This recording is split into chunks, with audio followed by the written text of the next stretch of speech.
Panitia memberikan topik mengenai masalah kebingungan. Anak kecil punya kebingungannya sendiri, remaja punya, dewasa punya, kakek-kakek, nenek-nenek juga masih bingung juga. Ya, jadi bukan cuma usia-usia tertentu aja. Nah sekarang supaya kita nggak bingung, coba kita tengok dulu bagaimana cara Buddha mengajar, ya, supaya kita tahu dengan apa yang Buddha ajarkan, kita akan bebas dari kebingungan, ya. Oke, coba kita tengok satu-satu dulu, ya. Nah, Buddha menjelaskan Dhamma dengan banyak cara, ya. Salah satunya seperti menegakkan apa yang tadinya terjungkir balik. Nah, saya pinjam dulu catatan FEB. Kalau terjungkir balik, seumpamanya kan begini, berdiri begini, dia terjungkir, terus berbalik lagi. Sudah jatuh terjungkir, berbalik lagi. Susah dikenali kan begitu. Nah ini kita beruntung kalau kita ketemu dengan Dhamma. Jadi apa yang sudah terjungkir balik, yang sudah tidak dikenali, akhirnya dengan penjelasan Buddha, dengan cara Buddha mengajar, akhirnya kita bisa mengenal. Seperti tadi Brother Stan bilang, mana yang penting dan mana yang tidak penting. Ini kita tahu. Oh, rambut nggak penting, makanya ayah sebelum berdiri cukur. Cukur dulu nggak penting. Ada kan belum cukur, tapi akan cukur. Jadi demikian Ibu Bapak dan saudara-saudara sekalian. Maksudnya coba kita tumbuhkan rasa kepentingan kita untuk belajar Dhamma. Karena di dalam perjalanan hidup kita seringkali kena batu sandungan. Sampai kadang-kadang kita tidak tahu arah harus kemana kita ini, gitu, ya. Oke, Buddha menunjukkan caranya, ya. Yang kedua nih, mengungkapkan apa yang tadinya tersembunyi. Tadi Brother Tan katakan ada kata awija, ketidaktahuan. Berarti seharusnya kita mengetahui apa itu Dhamma, apa itu kebenaran. Karena kita mempunyai ketidaktahuan, akhirnya jadi tertutup. Dengan caranya yang khusus, Buddha mengungkapkan apa yang tadinya tersembunyi akhirnya bisa terlihat dengan kita. Oh, lagi-lagi beruntung, syukur kenal Dhamma, ya. Nah, sekarang kita tengok yang ketiga. Buddha menunjukkan jalan bagi orang yang tersesat. Bukan tersesat jalan, misalnya mau ke Gorontalo jadinya kemana, bukan begitu maksudnya, ya. Nah, tapi tersesat di dalam pikirannya sendiri sampai akhirnya kebingungan. Dan kemudian dengan caranya Buddha menuntun kita tahap demi tahap. Ada istilah latihan bertahap, praktek bertahap, dan dapat hasilnya juga bertahap. Lanjut yang keempat, ya. Yang keempat, memberikan penerangan dalam kegelapan bagi yang dapat melihat. Jadi bagi orang yang dapat melihat, nah itu akhirnya bisa ketemu jalannya di dalam kegelapan. Apa sih yang dimaksud dengan melihat? Apa yang dimaksud dengan kegelapan, kan gitu, ya? Nah, yang dimaksud dengan apa dapat melihat, kan tadinya kita awija tuh, penuh dengan ketidaktahuan. Belajar dari kehidupan, akhirnya kita bisa mengenal Dhamma. Kemudian di situ ada secercah cahaya, ada cahaya terang. Akhirnya kita bisa keluar dari kegelapan. Kegelapan apa? Kegelapan batin. Kalau ruangan ini gelap, masih gampang keluarnya. Tapi kalau batinnya gelap, susah keluarnya. Jadi mesti pakai apa? Lagi beruntung punya cahaya Dhamma. Kan ada yang bilang, oh ayah saya baru belajar Dhamma baru sedikit. Memang ayahnya banyak, sedikit juga lagi, gitu ya. Cuma kita bersyukur walaupun sedikit kita punya secercah cahaya yang menuntun kita untuk keluar dari kegelapan. Sebagai contoh, ini kasih mati semua, umpama ya, jangan susu kasih mati ya. Itu umpama lampunya mati semua, terus di depan ada cahaya sedikit aja. Berarti kita tahu, oh berarti di sana ada jalan untuk keluar, kan begitu. Karena kalau tidak ada sesuatu yang terbuka, nggak mungkin cahaya masuk. Ya, nah kita bersyukur ya. Nah, sekarang kita lanjut. Kita lanjut untuk melihat contoh orang yang berhasil, ya. Nih, tahapan-tahapan, kan tadi ada dibilang tahapan, ya. Tahapan-tahapan orang akhir yang bisa mencapai. Salah satu contohnya tiga naka si kelana, ya. Nah, tiga nakanya ada urutan berapa nih sampai tiga naka ini berhasil. Pertama, tiga naka ini melihat. Apa yang dia lihat? Dia melihat dhamma, dia melihat kebenaran. Dari mana dia melihat itu? Dari apa yang Buddha ajarkan, dari apa yang Buddha bawakan. Lagi beruntung ya, ibu bapak dan saudara-saudara sekalian melihat juga nggak? Melihat ya, pokoknya walaupun sedikit saya melihat, lihat. Lalu kapan banyaknya? Ya, nggak apa-apa, nanti lama-lama juga banyak. Pertama dikit, semua juga begitu. Nah, sekarang contoh yang jelas dalam kehidupan kita. Waktu ibu bapak dan saudara-saudara sekalian lahir, ukurannya seapa sih? Ukurannya seapa? Kecil, ada yang gitu, ada yang agak besar sedikit, agak panjang sedikit, tapi kecil kan? Oke. Nah, sekarang sampai akhirnya ke usia seperti ini, waktu dari kecil itu tumbuh sampai sekarang, terasa nggak tumbuhnya? Terasa? Bagaimana bayi kecil bisa merasakan sampai akhirnya seperti sekarang? Berasa nggak? Dagingnya bertambah, tulangnya, berasa nggak? Berasa, ya. Kecuali kalau gemuk tiba-tiba, tulus tiba-tiba, berasa. Tapi kalau pelan-pelan kan nggak berasa ya. Nah, kita kan semuanya nggak berasa. Begitu juga dengan pertama kita melihat dhamma sedikit, lama-lama kalau kita menekuni, mempelajarinya, akhirnya tanpa terasa, tahu-tahu oh saya sudah lebih apa, lebih baik, lebih bijaksana. Walaupun lebihnya sedikit nggak apa-apa, yang penting nggak ada lebih ya. Lama-lama juga lebihnya banyak, ya. Oke. Nanti kalau lebihnya makin lama makin banyak, kebingungannya tergeser, makin lama makin kurang. Kalah dia bingungnya. Yang ada kalau melihat masalah apa, senyum, ya, senyum bijaksana. Kalau yang melihat dhamanya itu sama. Kalau melihat dhamma tidak bersama atau tidak bisa melihat dhamma, dia juga bisa senyum. Ada masalah senyum, ada apa senyum? Karena sama-sama senyum, beda. Yang satu senyum bijaksana, yang satu senyum dengan gilanya. Ya, oke. Nah, jadi ibu bapak dan saudara-saudara sekalian, di dalam kebingungan ini ada orang yang bisa menjadi bijaksana dan ada orang yang menjadi stres. Ibu bapak dan saudara-saudara sekalian, milih yang mana? Milih yang bijaksana atau milih yang stres? Kalau milih yang bijaksana, saya kasih tahu ya, harus pikir, harus belajar, harus praktek. Kalau bijaksana berjuang. Lebih baik berjuang tapi dapat hasil atau nggak berjuang terus akhirnya tambah buruk. Lebih baik berjuang. Jadi ingat, tidak ada yang gratis.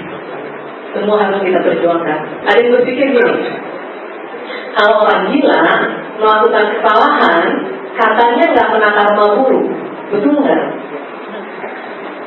Katanya kalau orang gila melakukan sesuatu yang salah itu nggak kena akibat dari karma buruknya, betul apa enggak? Betul apa enggak? Bingung kan? Iya bingung, makanya masuk sini. Oke. Sekarang cerita ini dulu supaya jangan bingung ya. Karena kadang-kadang kalau kita berpikir orang gila kalau melakukan kesalahan nanti nggak kena karma buruk, berarti kita berada di dalam kebingungan dan kemungkinan ada orang yang lebih baik gila.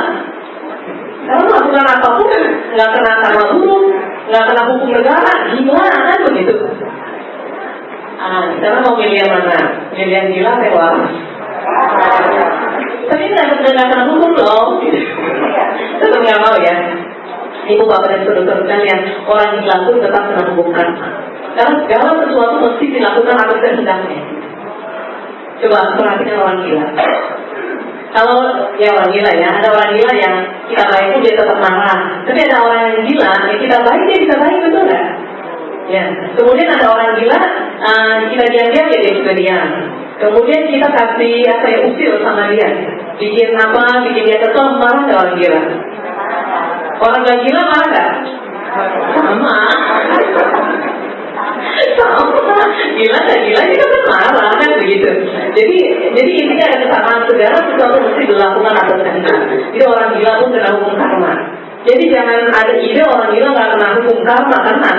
Soalnya saya khawatir kalau nggak dikasih tahu ini takutnya pada kepengen gila gitu kan. Karena ini nggak kena hukum karma. Ingat itu semua tenang ya. Oke, kita lanjut ya. Jika rasa melihat. Nah, setelah melihat apa? Kita lihat mencapai ya. Setelah melihat maksudnya gini. Misalnya ini bunga. Bunga anggap aja bunganya bagus, tapi memang bagus ya. Bunganya bagus, melihat. Kemudian mencapai, ya mencapai kan berarti dipegangkan gitu kan, dicapai. Nah, setelah dicapai, tapi itu kan bunga. Anggap aja sekarang kita peneliti tentang bunga kan. Kemudian kita lihat, kita pegangkan, kita capai. Nah yang berikutnya, akhirnya kita berusaha untuk mendalami bunga itu kan. Maksudnya meneliti kan. Setelah meneliti, kita dapat pemahaman. Oke. Setelah kita meneliti bunga itu, nah kita akhirnya bisa memahami. Setelah memahami, kita bisa menyeberang keluar dari keraguan-raguan.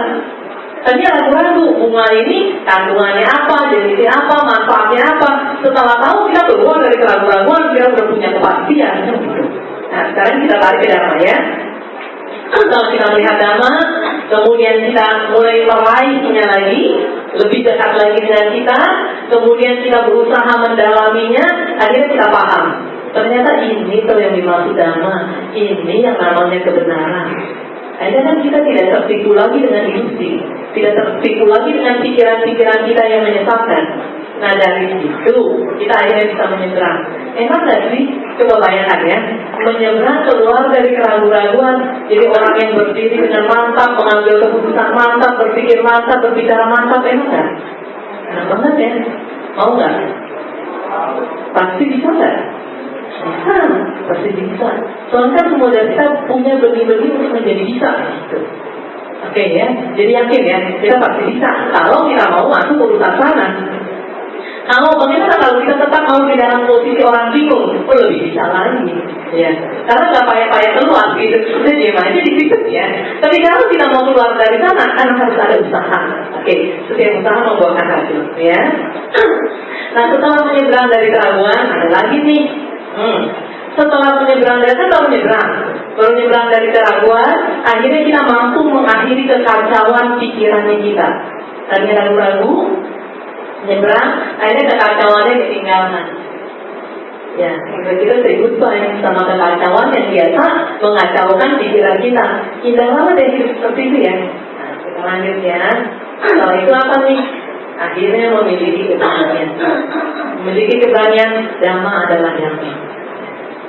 Dan kemudian lagi, kalau ditanya sama teman-teman, nggak ragu-ragu untuk menjelaskan apa itu dhamma. Untuk maksudnya membantu orang-orang melihat kebenaran. Dan bukan untuk tujuan menarik orang-orang menjadi Buddhis. Kalau di dalam dhamma, Buddha tidak mengajarkan kita ini menarik orang menjadi Buddhis, tidak. Tapi kita harus ingat, tujuan dhamma ini dibabarkan untuk kebahagiaan, untuk kesejahteraan semua makhluk. Berarti untuk kesejahteraan dan kebahagiaan kita juga untuk kesejahteraan dan kebahagiaan semua makhluk. Ya, jadi siapa saja yang ingin belajar dhamma, ingin mengenal dhamma, nggak usah takut, ya aman. Oke, bahkan selamat. Oke, yang memiliki keberanian tentang kebenaran. Jadi kita udah nggak ragu-ragu lagi. Inilah jalan yang memang pantas harus dijalani. Ya, nah, yang terakhir, akhirnya setelah kita memiliki keberanian menjadi mantap dalam dhamma. Tadi memiliki keberanian, sekarang mantap di dalam kebenaran. Yang namanya mantap udah nggak bisa goyangkan lagi. Bahkan ada sutta yang menjelaskan bahwa kalau orang sudah melihat kebenaran, ini nggak mampu lagi menengok ke hal-hal yang keliru. Nggak mampu, karena kebenaran begitu indahnya, begitu luar biasa. Nggak ada permata apapun yang bisa melebihi kebenaran. Nggak ada rasa yang bisa melebihi rasa manisnya dari kebenaran. Oh, enak ya. Nanti akhirnya itu akan menjadi milik kita. Sekarang kita jalanin sedikit-sedikit dulu ya. Lama-lama jadinya banyak. Oke. Nah ini hasil yang sudah dicapai oleh Iganaka Kelana ya. Jadi demikianlah yang diperoleh bagi seseorang yang belajar dan praktek dhamma. Kalau kita juga belajar dan kita juga praktek, akhirnya kita juga akan mendapatkan hal yang sama. Nah sekarang kita mulai masuk Topik ya, kita lihat topik talk show malam ini. Saya langsung menyalin dari undangan, ya, dari undangannya. Topiknya, pernahkah Anda berada dalam persimpangan masalah dan bingung mau milih yang mana? Ya kan kadang-kadang banyak keputusan, banyak pilihan, akhirnya bingung. Coba sekarang kita tengok dulu, ada nggak sih unsur keserakahan di situ? Ada. Kenapa kita bingung? Karena kita serahkan, ini mau, itu mau, resikonya nggak mau diambil kan gitu, ya. Pengorbanannya nggak mau dilakukan, tapi mau dapat enak, ya bingung lah. Jadi sekarang kita berhenti bingung, ya. Oke. Kemudian saya ulang ya. Pernahkah Anda berada dalam persimpangan masalah dan bingung menghadapi persoalan-persoalan, diantaranya rumah tangga? Yang lucunya begini ya, para anggota tangga kan nggak berumah tangga, tapi masalah rumah tangga, begitu ibu bapak punya masalah rumah tangga, katanya saya anggota tangga. Jadi benar kan topik malam ini? Bingung.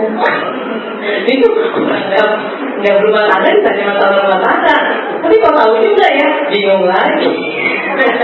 Tahu karena banyak orang yang datang, akhirnya kami belajar dari pengalaman itu dan kita berbagi. Ya, udah sekarang udah nggak bisa bingung lagi, nggak bisa bingung. Cuma ibu bapak dan saudara-saudara sekalian, masihkah sampai hari ini bagi yang sudah berumah tangga mengalami sering mengalami kebingungan? Ini mau diapakan ini kan gitu kan? Seperti orang tua misalnya, ada anaknya nakal, mau diapakan ini? Mau dipulangkan kemana ya? Gak bisa mengembalikan ya. Kalau misalnya beli barang bisa recheck ya, bisa kita balikin lagi ke orangnya. Tapi kalau anak ya nggak bisa, mau diapakan gitu kan? Kemudian pasangan hidup, ya macam-macam lah. Sekarang kita lihat lah ya rumah tangga. Kemudian pekerjaan juga membingungkan bagi orang yang nggak mantap. Karena ada orang yang begini kan, mau bekerja enak, mau dapat yang enak, mau dapat penghasilan yang besar, tapi nggak mau capek. Kalau nggak mau capek masih apa-apa, terusnya nggak mau mikir lagi. Kan ada orang nggak capek karena dia mikir, makanya uangnya kan datangnya banyak. Kan ada orang yang kalau bisnis cuma modalnya handphone aja, uangnya ngalir terus. Atau bisnis apa? Bisnis handphone kali. Oke ya, lanjut. Nah, dalam bisnis juga, banyak orang mengalami kebingungan. Terus akhirnya tanya ini, tanya itu, mesti pakai syarat apa, mesti pakai upacara atau ritual apa barangkali, kan banyak macam ya pertanyaan-pertanyaan. Dan kemudian kehidupan sosial. Ini yang jadi masalah sebetulnya dalam topik ini, jodoh. Orang kaya nggak punya jodoh, datang juga mau jadi biku lagi, tapi kok bicara belum bicara jodoh. Panitianya bingung juga. Lanjut ya, nah ini seksual. Nah kalau ini bolehlah, kan ini cocok ya. Nah dan lain-lainnya tentu banyak banget. Oke, sekarang kita lihat dulu apa yang perlu kita lihat ya. Sekarang ada pertanyaan begini, bagaimana caranya supaya kita ini bebas dari bingung? Jawabannya tidak bisa diselesaikan dengan membuat dunia ini berbeda. Karena dia orang bingung, maunya dunia yang berubah sehingga membuat apa yang dikehendakinya itu terjadi. Ya pantas tuh namanya juga orang bingung ya. Nah, tapi mungkin itu bisa terjadi. Jadi jawabannya nggak bisa diselesaikan dengan membuat dunia ini berbeda. Jadi apa yang harus kita lakukan? Oke, kita tengok ya. Yang harus lakukan, buatlah diri kita berubah menjadi lebih bijaksana. Kalau kita berubah menjadi lebih bijaksana, bisakah kita keluar dari bingung? Bisa. Dan saya harus tegaskan lagi ibu bapak dan saudara-saudara sekalian, kalau kita mau belajar, kalau kita mau mempraktekkan apa yang kita pelajari, kita akan keluar dari kebingungan. Karena dengan kita belajar, dengan kita praktek, kebijaksanaan akan muncul di dalam batinnya kita, di dalam pikirannya kita ya. Jadi kita adalah orang yang berpotensi untuk keluar dari kebingungan. Oke, lanjut ya. Nah, Sekarang kan mesti ada tahapan-tahapannya ya. Ini cuma usulan aja. Kalau bisa dipakai silakan pakai ya. Nah, kita dapat mulai dengan bertanya, apa yang akan kita lakukan kalau kita ini nggak bingung? Kan lagi menghadapi kebingungan nih. Nah, berhubung lagi bingung, udah nggak bisa melakukan apa-apa, diam dulu, duduk dulu, kemudian kita berpikir, seandainya saya nggak bingung, apa yang saya bisa kerjakan ya? Apa yang akan saya kerjakan? Seandainya nggak bingung. Oke, lanjut ya. Nah, saat Anda meninggalkan rasa bingung, jadi kita berpikir kalau saya nggak bingung ini, apa yang saya akan lakukan? Berarti kan kita akan meninggalkan rasa bingung itu kan? Nah, setelah kita meninggalkan rasa bingung itu, nah, kita akan merasa bebas. Kan punya kebingungan. Kita tinggalkan, kita bebas dari kebingungan, baru bisa mikir. Ya, oke. Jadi jangan biarkan kebingungan ini menghentikan usahanya kita. Kita itu kebingung. Karena kebingungan ini diberhentikan, usahanya dilanjutkan, baru bisa keluar. Ya, oke. Nah, jadi untuk kita ini keluar dari kebingungan, ada yang lebih baik yang harus kita lakukan, yaitu mengambil keputusan. Ibu bapak dan saudara sekalian, kalau kita ini terlalu banyak pilihan, kemudian kita belum melakukan pilihan, belum memutuskan pilihan, kita terjebak di dalam kebingungan. Tapi begitu keputusan sudah diambil, bingung atau enggak? Nah, bingung berhenti, bingungnya berhenti. Inilah keputusan saya, berhenti kita bingungnya. Jadi bingung berhenti kalau keputusan sudah diambil dan siap menanggung risikonya dan juga siap meraih keuntungannya. Kan setiap keputusan ada kelebihannya, ada kekurangannya. Setiap tindakan ada kelebihan, ada kekurangannya. Berdasarkan pengalaman ibu bapak dan saudara sekalian, ada nggak sih sesuatu yang nggak ada kelebihannya, kekurangannya terus nggak ada? Ada nggak? Ada ya, cuma ada kurang lebihnya. Kemudian lagi dari sudut pandang mana kita ini memandang atau menilai permasalahan itu. Tentu ada kekurangan dan ada kelebihannya. Ya, ada orang yang kena musibah, ada yang menjadi stres karena dia cuma lihat kekurangannya. Ada orang yang kena musibah, akhirnya dia bisa menjadi lebih besar lagi. Kenapa? Karena dia lihat potensi dari masalah ini, dia bisa belajar, dia akhirnya bisa mengembangkan kemampuan dia, kekuatan dia akan menjadi lebih besar lagi, lebih berkembang lagi. Jadi tergantung di mana kita memposisikan diri kita, ya. Dan kita harus lihat kecenderungan kita ini macam apa. Kalau misalnya setiap kali ada masalah, langsung kita menjadi orang yang putus asa, putus harapan, itu berarti kecenderungan kita negatif. Tapi kalau setiap ada masalah, kemudian kita bisa bangkit, kita berpikir, itu harus diketahui, kita punya kecenderungan positif. Dan itu, boleh kita bilang berkah kalau kita punya kecenderungan yang positif. Ya. Sekarang kita lanjut lagi. Nah, kenapa sih orang bingung ambil keputusan? Karena ada takutnya.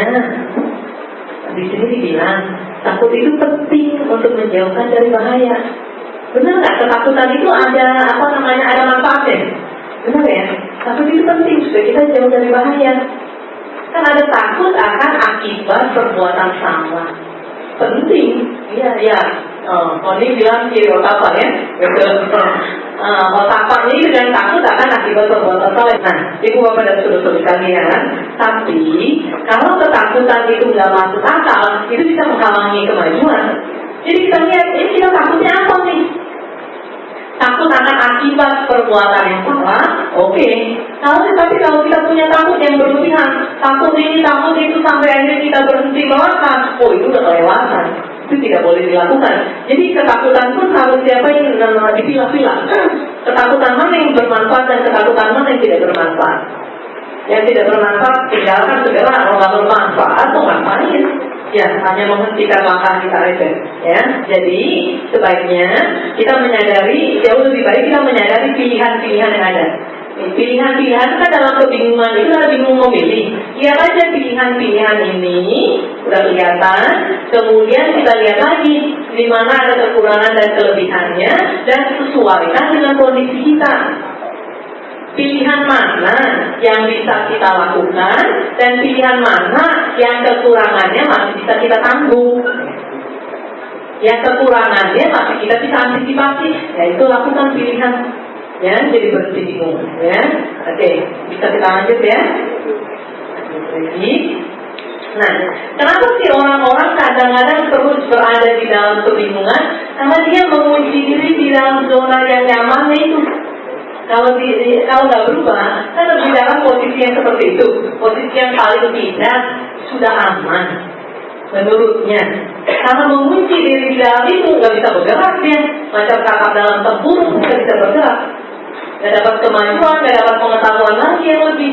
Jadi tindakan harus berani diambil. Ingat, jangan terjebak di dalam zona kenyamanan, ya.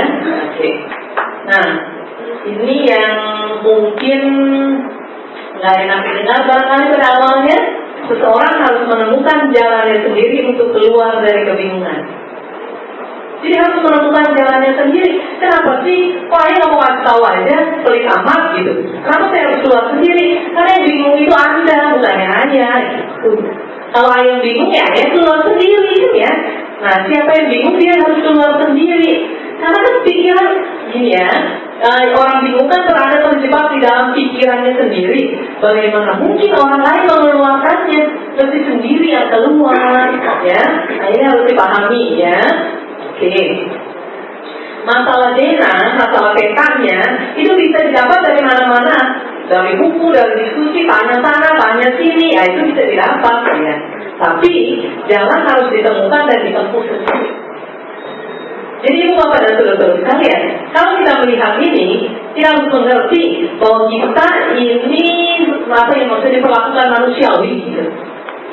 Jadi diperlakukan seperti dewasa, layaknya orang dewasa, bukan anak kecil yang dihina-bobokan, anak kecil yang namanya ya, dielus-elus gitu. Keadaan bahaya tapi nampaknya sepertinya nyaman gitu. Kita lihat, kita harus berani lihat kenyataan, ini kenyataannya. Kita harus tempuh sendiri, kita harus keluar sendiri. Oh, kita lihat ini aja ya. Ada anak manja dan ada anak nggak manja. Kalau anak manja, siapa di sini anak manja? Nah, kalau ada, coba kita perhatikan anak manja dan anak yang tidak manja. Kalau anak manja, karena dia sering anggap aja dilayani atau mendapatkan sesuatu sesuai maunya dia, lama-lama kemampuannya ini lemah gitu. Macam orang lumpuh, dilumpuhkan pelan-pelan. Saya pernah cerita ada macam kodok direbus. Kodok tahu ya kodok kan? Kodok kalau direbus di panci, dia nyalain kompor, taruh panci, taruh air. Nah, apinya kecil kan airnya hangat, ya airnya hangat. Kemudian masukin kodok tuh di panci yang hangat itu. Kodoknya enak, rasanya hangat gitu. Dia nggak kedinginan, dia nggak kepanasan. Tapi lama-lama air itu panas nggak? Panas. Nah begitu nyadar air itu panas, otot-ototnya udah mulai kerebus, kayak macam setengah matang gitu. Jadi udah nggak bisa lompat. Kayak anak manja juga sama.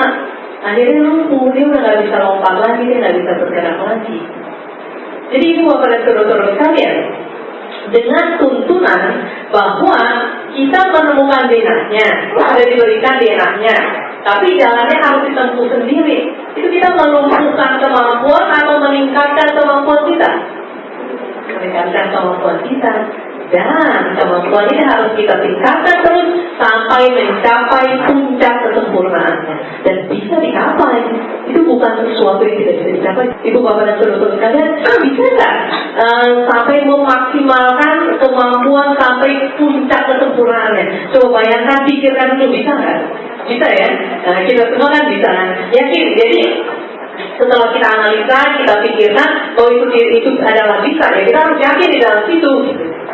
Jangan akhirnya nanti kesenggol malas lagi, keyakinannya luntur lagi. Harus kuat, ya. Kita harus tegar, ya. Ingat, kita harus temukan dan tempuh itu jalan, ya. Lanjut. Ibu bapak dan saudara-saudara sekalian, yang namanya orang bingung itu nggak selalu orang bodoh, orang pintar. Orang pintar juga banyak bingung. Orang bodoh sama orang pintar, kebanyakan orang pintar yang lebih bingung. Kalau orang bodoh dia nggak bisa melihat banyak pilihan, Ya namanya kan bodoh. Jadi kan itu bisa, tapi ya orang kita kan bisa lihat banyak pilihan. Ya, kalau orang bodoh kan, ya udah itu aja deh, gitu. Ya namanya kurang lebih lah ya. Nah sekarang coba kita mengambil manfaat dari kelebihan dan juga kita bisa belajar dari kekurangan. Ya, oke.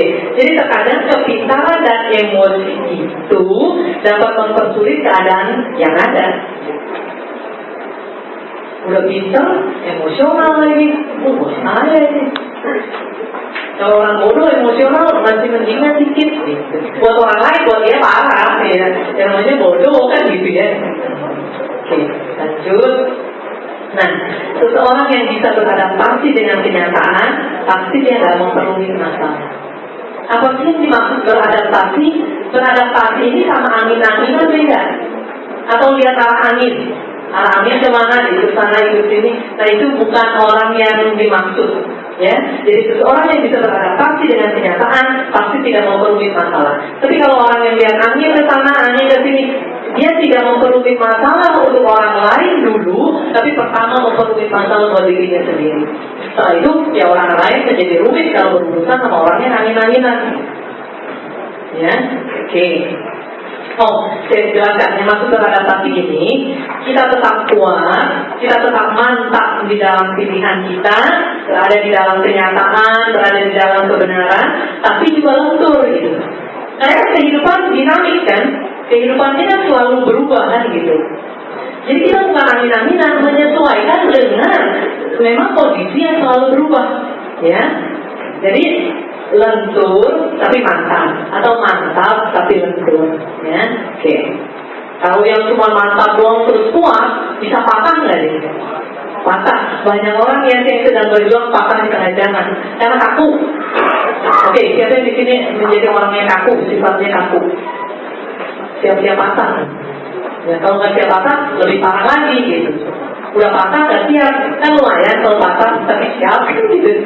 Ya, lebih baik jangan kaku. Oke, lanjutnya. Nah, ini ibu bapak dan saudara sekalian, pilihan sudah diambil, perilaku sudah dilakukan. Ingat ya, kita berhak atas apa yang sudah kita buat. Itu adalah haknya kita. Karena itu haknya kita, pasti datang pada kita. Jadi apa yang sudah kita putuskan, segala akibatnya, segala keuntungan, segala resikonya jadi bagian kita. Apa yang sudah kita lakukan pun itu juga jadi bagian kita.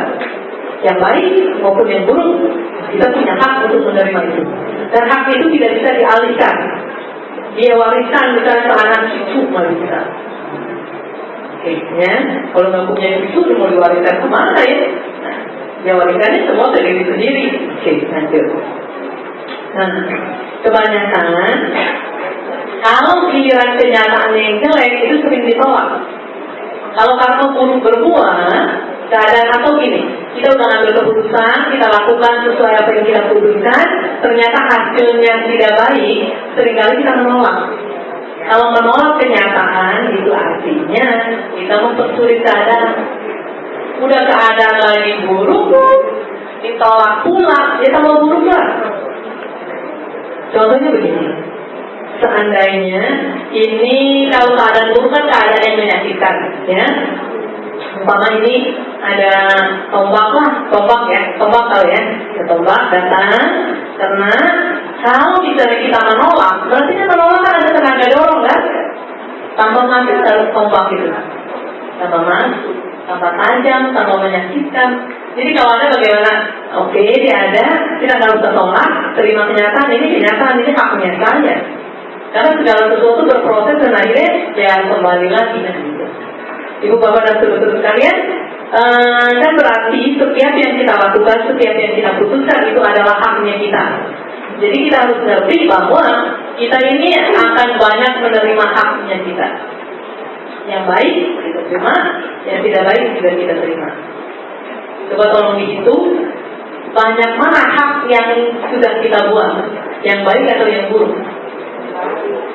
Selamat. Mungkin yang diingat yang baik, yang jeleknya lupa. Gitu. Contohnya gini contohnya, kalau misalnya kita mengeluarkan kata-kata bahasa yang nggak bagus, memang mungkin misalnya ada unsur sengaja menyinggung orang, sengaja menyindir orang. Setelah menyinggung dan menyindir kan kita lupa ya. Tapi yang disinggung dan disindir kan ingat ya. Bahkan ada yang bertekad nggak bakalan lupa disinggung. Ada lagi yang bilang, walaupun dikubur dikasih tanah 7 lapis tetap nggak lupa. Parah ya. Oke. Nah, buat yang menjadi korban. Tapi buat pelaku lupa. Kalau giliran mengungkapkan sesuatu yang memuji atau apa, itu nggak bisa dibina. Jadi Bapak dan saudara sekalian, hati-hati. Kadang-kadang kita lupa kalau sudah melakukan kesalahan yang disengaja. Jangan cerita yang tidak disengaja dulu. Ya, yang disengaja seringkali lupa. Apalagi nggak disengaja. Yang nggak disengaja ya kita nggak tahu kan. Jadi Bapak dan saudara sekalian, ingat ya, Buddha berpesan bahwa segala sesuatu yang kita tidak ingin dapatkan, entah dari perlakuan orang lain atau apapun, maka dari itu hal itu jangan kita lakukan. Karena begitu kita lakukan dapat, itu belum dijamin, kecuali emosi. Jadi gini sekarang, kalau kita mau melakukan apa-apa, pikir Anda mau ini, kalau mau ini lakukan, kalau nggak mau jangan. Misalnya nyindir orang, misalnya gitu kan, atau bagosip, kan ini paling sedap.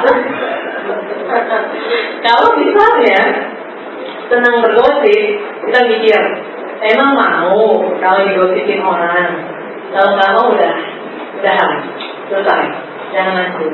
Kalau mau lanjut, ya. Ibu bapak dan saudara sekalian, enak gak sih kalau orang bergosip tentang kita? Nggak enak ya. Kalau nggak enak jangan lakukan. Karena kalau kita tidak lakukan, itu nggak datang. Kalau kita melakukan, itu datang. Tolong ya, kita ingat baik-baik ya, supaya nanti dengan tegas kita bisa mengerti apa yang benar-benar kita mau. Jadi kita tidak bilang, ku tahu yang ku mau. Ya, iklan apa itu? Lanjut ya. Jadi ingat yang menolak kenyataan itu artinya mempersulit keadaan. Nah, sekarang ya kita simak dulu kata-kata bijak yang bermanfaat sesuai dengan topik malam ini ya. Nah, sekarang ini berkaitan sama rumah tangga. Penyelesaian tanpa pertengkaran selalu lebih baik hasilnya.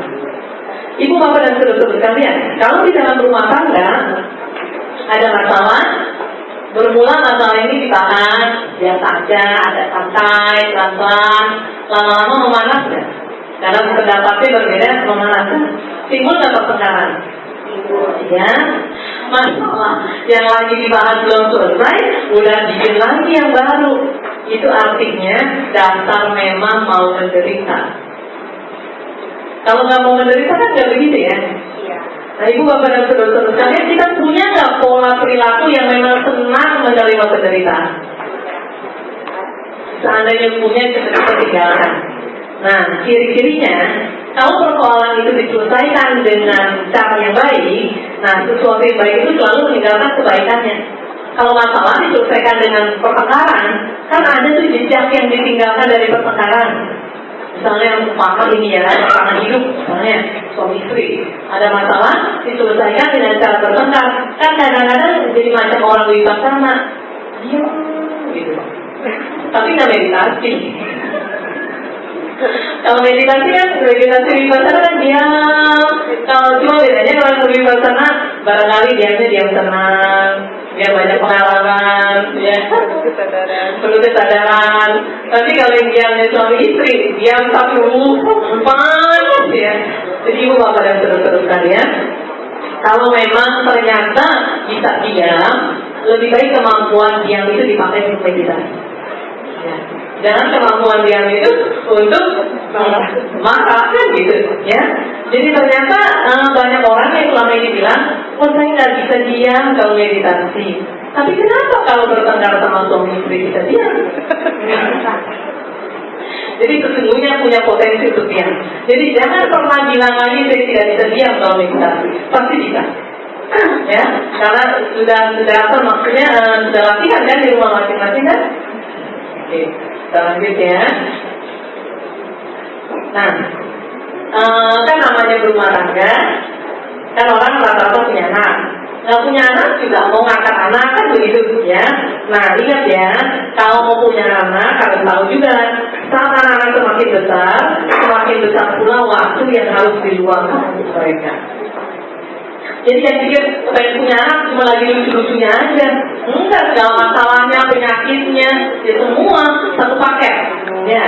Nah, jadi ibu bapak dan saudara sekalian ingat, segala sesuatu yang diinginkan datang itu satu paket.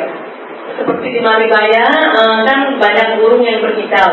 Orang senang dengan seorang burung berkicau itu. Cuma harus tahu, burung itu datang bukan cuma dengan kicaunya, tapi juga dengan kotorannya. Maksudnya dia berkicau di Maribaya, mau kotorannya di mana-mana, ya sekalian lah sepaket. Ya sama, dengan menginginkan segala sesuatu dan bila sesuatu itu didapatkan, mesti datang itu satu paket. Paketnya komplit. Ya, oke. Sekarang dengan cerita anak. Oke. Nah, kemudian orang tua semua mau mendisiplinkan anak. Disiplinkanlah anak itu dengan kesungguhan dan cinta. Apa sih yang dimaksud dengan kesungguhan di sini? Kalau kita sudah bertahu dan kesungguhan ini, jadi gini, apa yang diajarkan kepada anak, yang orang tua juga harus melakukan itu berarti sungguh-sungguh mau mendisiplinkan anak. Ini kadang-kadang orang tua kalau misalnya marah, dengar nggak tadi apa yang saya bilang? Bukan lihat nggak yang tadi saya lakukan? Dengar nggak kata mama? Dengar nggak kata papa? Kan gitu. Terus anaknya bilang, ya katanya. Ya, jadi bagaimana caranya supaya orang tua bisa bilang, lihat atau tidak yang tadi mama papa lakukan? Kan lebih keren gitu ya. Mana yang lebih bagus? Lihat tidak yang tadi mama papa lakukan, atau dengar nggak apa yang tadi mama papa katakan? Yang pertama apa yang kedua yang lebih bagus? Yang pertama. Tapi yang sering dilakukan ya? Yang sering dilakukan yang kedua. Yang tahu yang bagus yang pertama, yang sering dilakukan yang kedua. Supaya berhenti bingung. Nah sekarang ibu bapak dan saudara sekalian yang punya anak, lakukan yang pertama dah, ya. Jangan lakukan yang kedua lagi, ya. Oke. Nah ini kan anak. Sekarang ibu bapak ini tolong diingat ya. Selain punya anak, saya jamin pasti punya orang tua. Kalau anak belum tentu punya, ya nggak semua orang punya anak, tapi setiap orang pasti punya orang tua. Demikian juga dengan orang tua. Saat orang tua semakin tua, semakin besar pula waktu yang harus diluangkan untuk mereka. Kadang-kadang nih, para orang tua untuk anaknya dia ingat, tapi untuk orang tuanya dia nggak ingat. Betul apa salah? Betul. Betul begitu kan? Iya. Bukan betul perilakunya kan? Nah, jadi pernyataan itu tadi betul, yang salah perilakunya. Perilakunya sih dirubah. Waktu kita kecil juga kan, kalau orang tua kita pergi kayaknya sepi, di rumah kayaknya nggak enak, seperti ada sesuatu yang kurang kan gitu. Sama orang tua juga kan kesepian juga, kepengen ngobrol sama anaknya, banyak cerita. Orang tua ini kalau bertanya, pertanyaan itu berulang kali. Dalam satu percakapan kita bertanya, pertanyaan itu berulang kali, 3 kali, 10 kali, itu terus ditanya. Kadang-kadang mungkin kita pikir, jangan-jangan udah pikun kali ya. Karena bukan pikun, cuma nggak ada bahan untuk pertanyaan, nggak tahu mau ngomong apa. Jadi ingatnya itu diulang lagi. Itu bukan pertanda pikun, itu pertanda kesepian. Kalau orang tua itu sudah melakukan pertanyaan atau berbicara hal yang sama berulang kali, kita harus tengok apa yang saya lakukan dari selama ini terhadap orang tua saya, sampai orang tua saya kesepian. Bedanya, kalau giliran susah, kesandung aja, mama apa yang disebut? Ya, kalau kesandung ya. Tapi kalau makanan enak, pacar istrinya. Pasangan hidupnya yang diingat, anak yang diingat, orang tuanya yang diingat. Emang orang tua punya dosa apa sih? Sampai nggak diingat, orang tua punya salah apa? Seandainya dihitung, ya namanya orang nggak sempurna, orang tua juga punya salah. Dan itu nggak kesalahan kita, kesalahan orang tua kita terhadap kita banyak anak. Kesalahan kita terhadap orang tua, kesalahan anak terhadap orang tua, atau kesalahan orang tua terhadap anak. Kesalahan anak mana? Terhadap orang tua mesti lebih banyak. Secara umum ya, mungkin ada kasus spesial juga kan. Jadi ya maksudnya coba kita sadar, ibu bapak dan saudara-saudara sekalian, kita semua harus menyadari, semakin banyak, semakin tua orang tua kita, ya semakin banyak waktu yang harus kita berikan. Ya, tadi kan mendisiplinkan anak, sekarang temani dan merawat orang tua dengan kesungguhan dan cinta. Ya sungguh-sungguh gitu merawatnya, sungguh-sungguh menemani ngobrolnya. Pokoknya namanya menemani ngobrol orang tua atau menemani duduk bersama orang tua, ingat ini untuk orang tua bukan untuk kita gitu. Karena kalau berpikirnya untuk kita, itu cepat bosan, bisa marah-marah. Ngomongnya berulang-ulang atau perilakunya atau ceritanya itu lagi. Cerita zaman-zaman dulu yang menyakitkan gitu. Cerita waktu kecil. Kalau kita hanya makan, kita harus sadar, berarti saya datang ke sini untuk kepentingan saya. Tapi kalau kita bisa mendengarkan dengan sabar, kita boleh bilang dulu saya berhasil. Saya datang ke sini benar-benar untuk orang tua saya. Ya, oke, ya. Ini rumah tangga. Tadi ada cerita, makanya ini sarannya Dama di apa maksudnya kita bahas juga ya. Ada orang cerita masalah rumah tangga ini banyak banget. Misalnya yang satunya kaya banget dan satunya enggak, gitu. Kemudian menikah, lalu yang berasal dari orang kaya ini kadang-kadang memandang rendah yang berasal dari keluarga yang sederhana. Ibu bapak dan saudara sekalian, biasanya kalau orang melakukan pemberkatan perkawinan, kan itu ada janji lah atau tekad untuk menerima segala kekurangan dan kelebihan. Jadi itu bukan formalitas, sebetulnya itu waktu diingatkan, waktu dibacakan, itu sungguh-sungguh harus bisa menerima kekurangan dan kelebihan. Kemudian ada lagi cerita misalnya suami istri, dua-duanya bekerja, tapi mana tahu penghasilannya lebih banyak istrinya daripada suaminya. Nah suaminya ini kadang-kadang juga minder. Akhir karena suaminya minder, dia bikin masalah lagi, marah-marah, sering mudah tersinggung, masalah lagi dalam keluarga. Tapi ada juga orang yang istrinya lebih pandai, istrinya lebih maju, malah didukung. Lebih manis mana yang kasus pertama atau kedua? Kedua kan? Ya istri lebih hebat, lebih maju, kenapa enggak biarin aja di jalan keluar. Karena kalau suaminya yang memimpin misalnya tidak berhasil istrinya, nah ini kan melihat kenyataan, nggak mau terungkit masalah. Akhirnya rezeki-nya tambah banyak, beli rumah lagi, beli mobil lagi, usaha berkembang lagi, kan enak begitu ya. Kemudian dari hidup jangan yang susah-susah lah ya.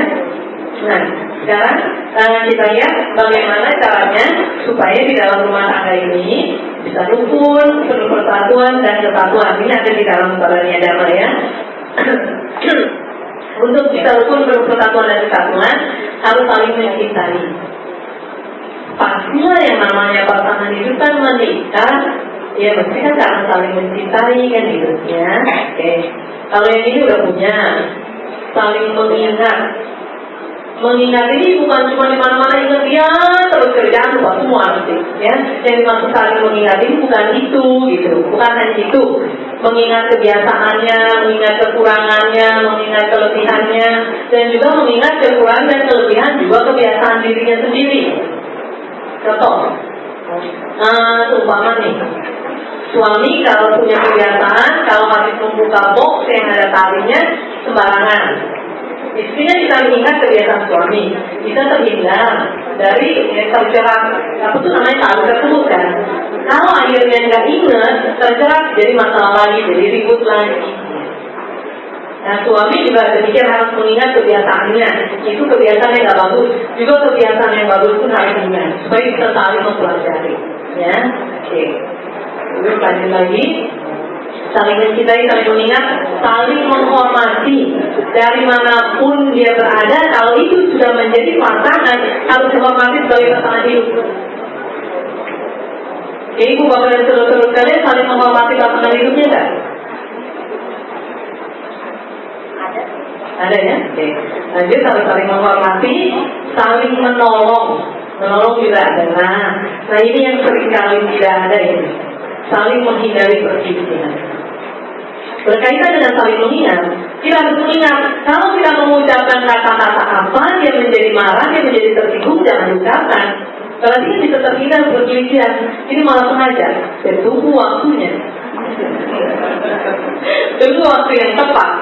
Begitu kelihatannya enak aja orang lain pipok, smacknya tajam masuk, keluar rasanya. Benar rasanya. Berantem setelah itu. Kadang-kadang kan ditunggu-tunggu nih sebentar nih, udah mau tepat masuk nih, gol. Kan kalau bola masuk gawang kan gol, terus kan tepuk tangannya. Dia sudah terus tepuk tangan di dalam dirinya, tapi akhirnya nanti kan dapat lagi kan, kena golnya lagi dari orang lain kan. Sama, oke? Jadi ibu bapak dan saudara kalian tolong lihat baik-baik, harus pandai menghindari segala hal yang menyebabkan perselisihan terjadi, ya. Oke. Nah, untuk bisa yang 5 ini, saling mencintai, mengingat, menghormati, menolong, dan menghindari perselisihan, ini yang harus dilakukan nih, ada 6 lagi. Untuk dapat 3 harus ada 5. Untuk bisa 5 harus punya 6, ya. Yang pertama, bertindak dengan cinta kasih, baik di depan maupun di belakangnya. Di depan pasangannya ya tetap dengan cinta kasih, jangan di belakangnya ngomongin, dijelek-jelekin. Memang sih udah jelek, dijelek-jelekin sampai jelek dong. Ya. Jadi ya udah, yang udah jelek yang usah dijelek-jelekin lagi. Buddha mengingatkan kita jangan suka bawa api dari dalam keluar, dan jangan bawa api dari luar ke dalam, karena dua-duanya akan jadi kebakaran. Ya, ingat ya. Jadi bertindak dengan cinta kasih baik di depan maupun di belakang. Juga ketika berbicara, berucap dengan cinta kasih. Ini herannya begini ya, aneh memang manusia bingung memang. Waktu masih pacaran itu manisnya mungkin lebih dari gula barangkali. Kenapa sih setelah menikah kok sukanya ribut gitu? Kata-kata manisnya dulu kemana? Ternyata itu promo. Promo ternyata.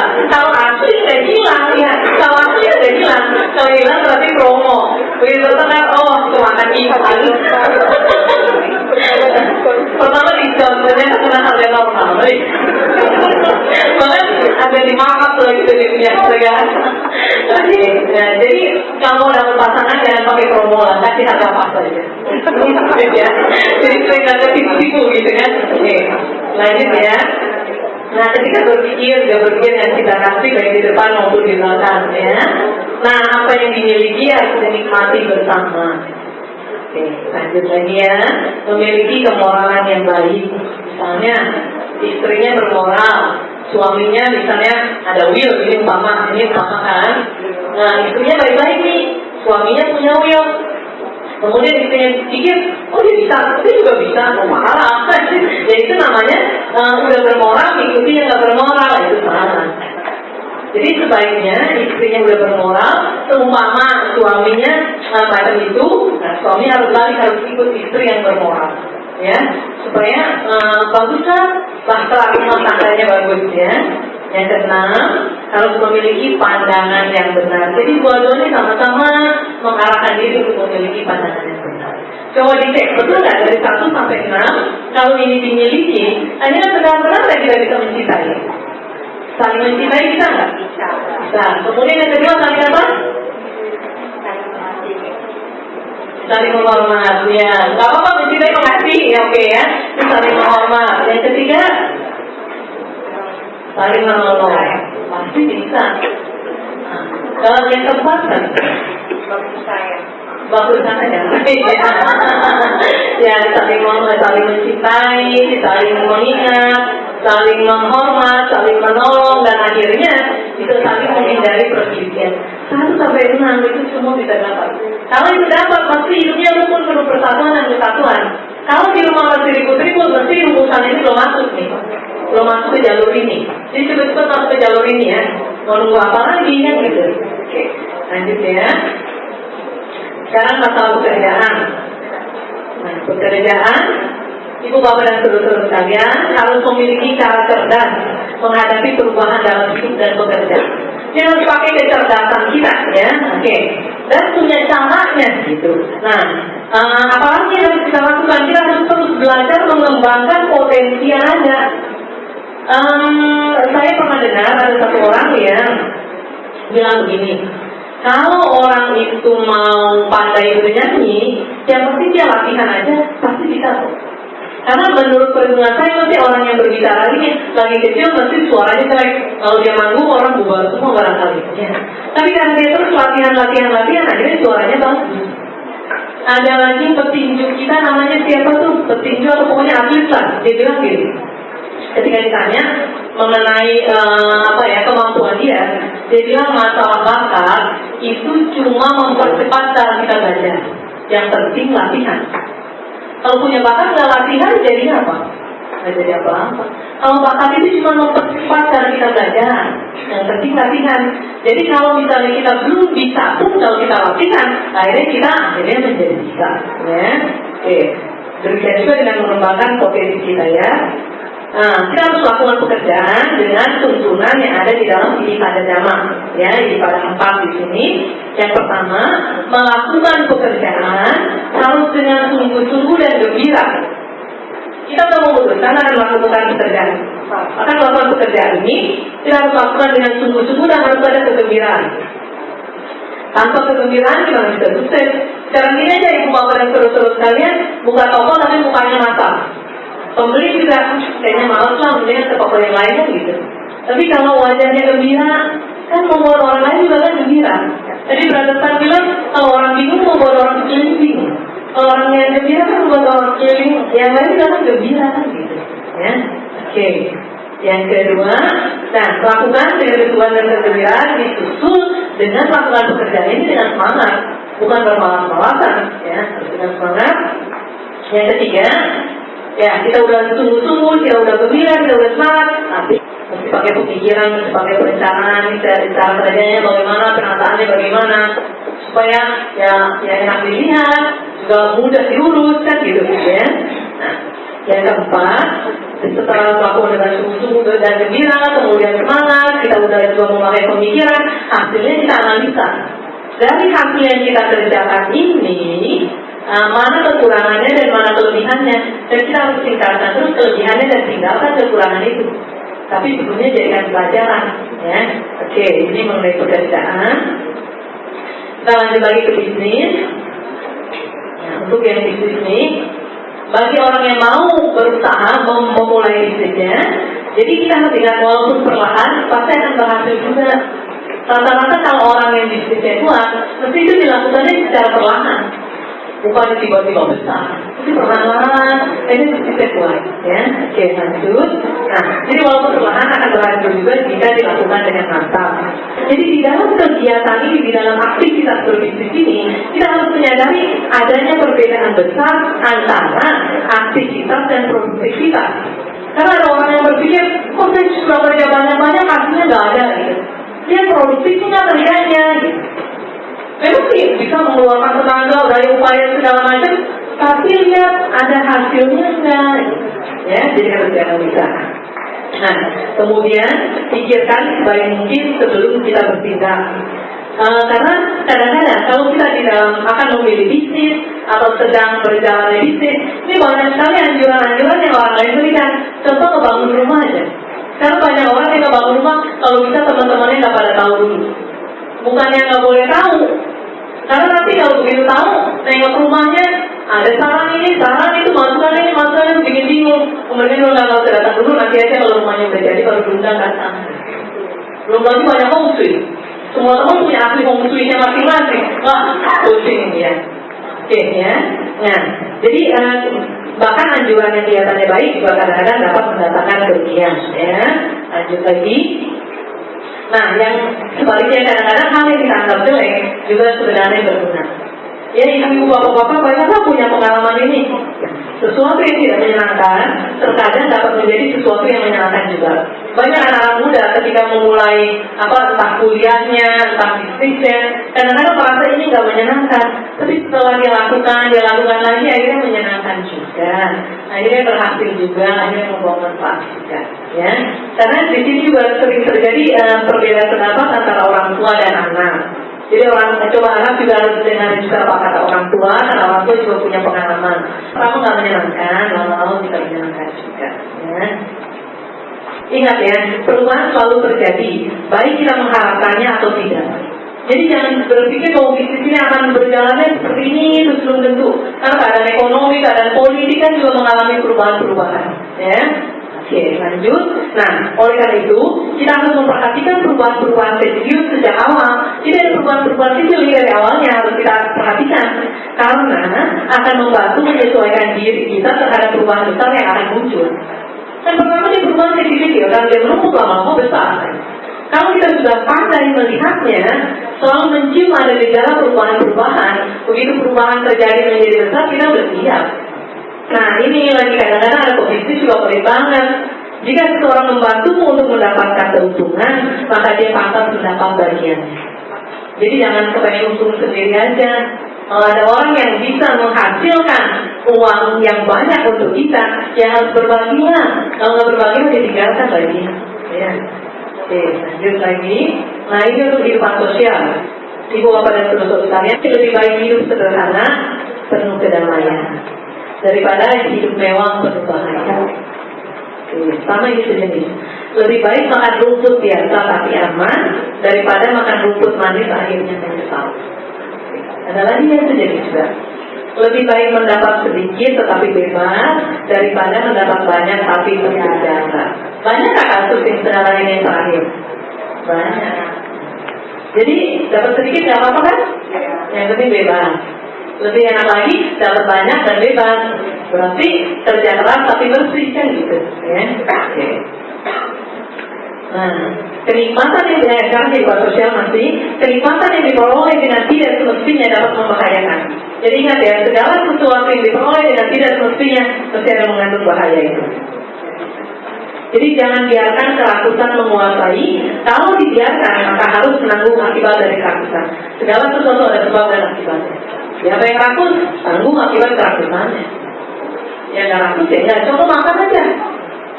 Udah kenyang. Tapi kan misalnya kita orang yang rakus, soalnya masih makan, nah itu perutnya sakit ya? Sakit. Nah kemudian jangan sedikit berkorban daripada akhirnya harus berkorban lebih besar. Contoh misalnya kayak petani jagung. Petani jagung di perkampungan itu rata-rata orang bertani jagung, dia punya lahan yang besar. Sekali waktu dia dapat bibit jagung yang bagus, dan bibit jagung itu dia bagikan ke tetangga. Orang heran kenapa bibit yang berkualitas diberikan ke tetangga. Soalnya kalau saya bagikan ke tetangga, pasti jagung saya juga bagus juga. Karena bunganya jagung itu kan akan ada pembuahan kan. Ya.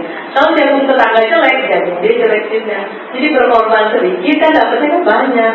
Kalau nggak mau berkorban, ruginya besar. Itu juga macam orang kaya. Kalau di sekelilingnya orang ini miskin semua dan dia nggak mau berbagi, karena orang miskin ini juga perlu makan, dia datanglah ke rumah dia. Ada yang datang baik-baik, ada yang bawa golong, ada yang bawa pekong, gitu. Jadi ya rugilah ya daripada perkorban lebih besar. Nah kemudian jika engkau tidak dapat membagikan yang baik dengan seorang sahabat, ini kan banyak orang kritik.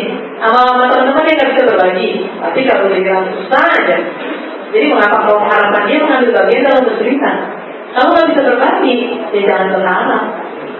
Ya teman akan membantu kita. Oke.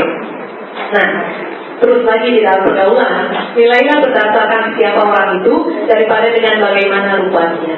Kalau menilai berdasarkan rupa orang itu begitu terus, penampilan lahirnya dapat mengecoh. Dan ingat, kalau kita sudah ada di atas atau kita yang mempunyai sifat-sifat yang sombong, ingat kesombongan itu terjadi sebelum kejahatan. Artinya apa? Artinya setelah kita sombong pasti kita akan malu. Oke. Kehidupan sosial selesai. Jodoh. Ini jodoh. Saya pernah dengar cerita ada orang yang kalau mau cari jodoh itu penampakan. Pernah nggak dengar orang mau cari jodoh dengan penampakan? Pernah. Nampak mobilnya, nampak rumahnya, nampak duitnya. Nah itu penampakan. Oke. Nah sekarang kepribadiannya. Ada lagi yang mau dengan kepribadian, mobil pribadi, rumah pribadi, ya apa semua pribadi gitu. Nah sekarang mana yang lebih baik dari yang penampakan, rumah pribadi mana yang lebih baik? Dua-duanya jelek, cuma pribadi lebih penting. Karena memang milik pribadi, kalau penampakan bisa jadi pinjam.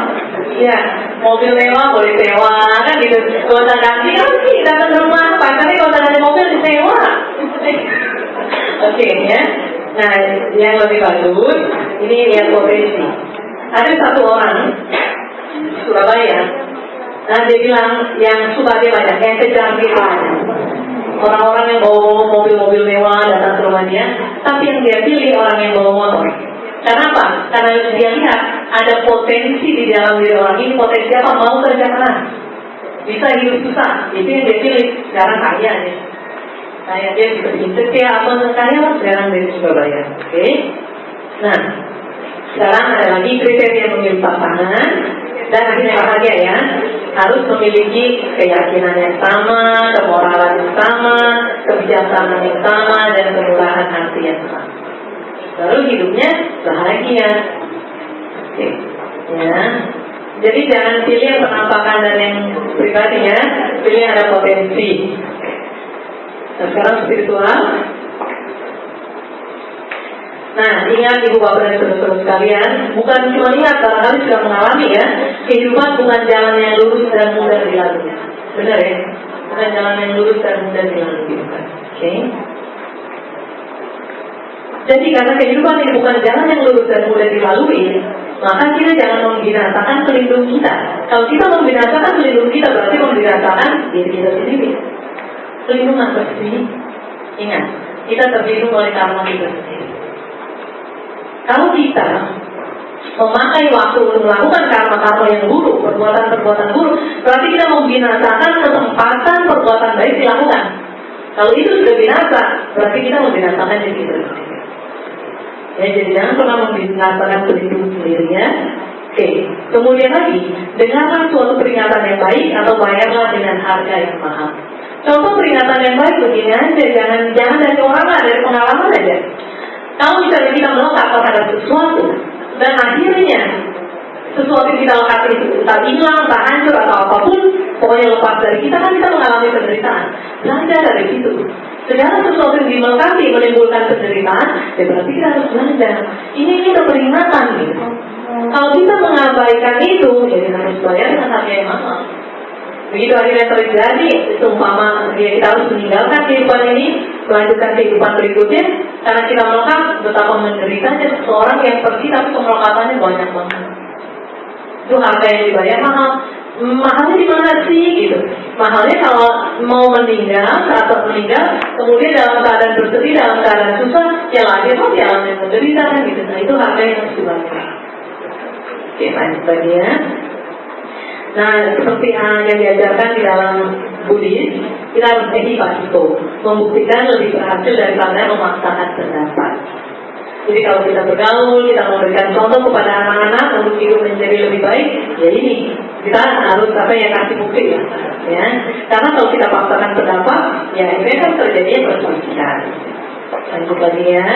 Nah, mengetahui yang nyata dengan melepaskan yang tidak nyata. Menjalani kehidupan spiritual, ini kita harus mengetahui yang benar-benar nyata.